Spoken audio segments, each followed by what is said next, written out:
This should have been a happy story. 30 years ago, a family is looking for a college for their daughter to attend.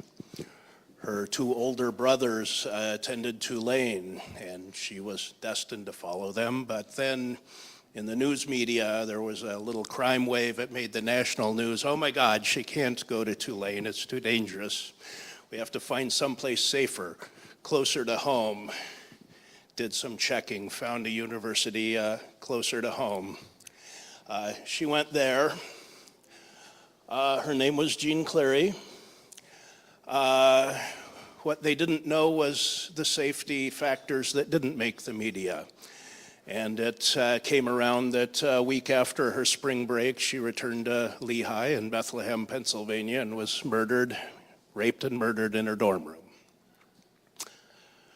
The parents were distraught. This was supposed to be a safe campus. We took measures to find this out. They were angry, but they did something productive. They channeled their anger. They worked with Mr. Smith going to Washington. They went to Congress. They got federal legislation passed, the Clery Act.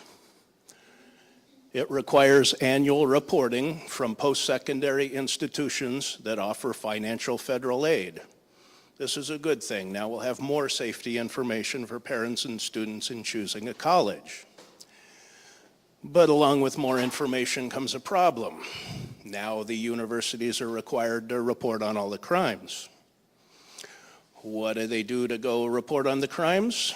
They put in a public records request with the local police departments and so on. That drives, a lot of research, and this is our initial calculation with SFPD. About 50 schools in this SFPD area, 50 addresses per school potentially when you start thinking about all the dormitory locations and satellite campuses and off-hours meeting places.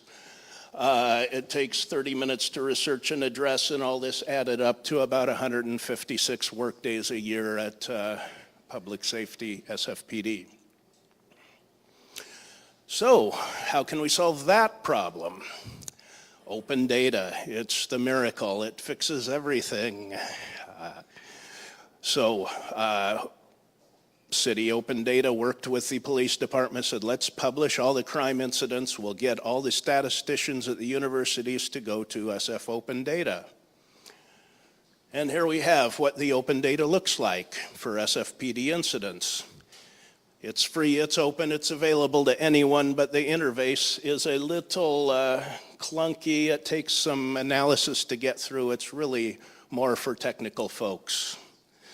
So the next step, how do we solve that problem? We build a front-end app, a user-friendly, mobile-friendly app for crime statisticians and the average parents, students to go.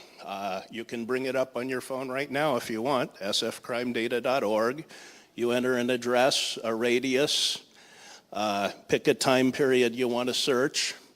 The map comes back and show you what's happening around 3rd Street in Brannan in this case.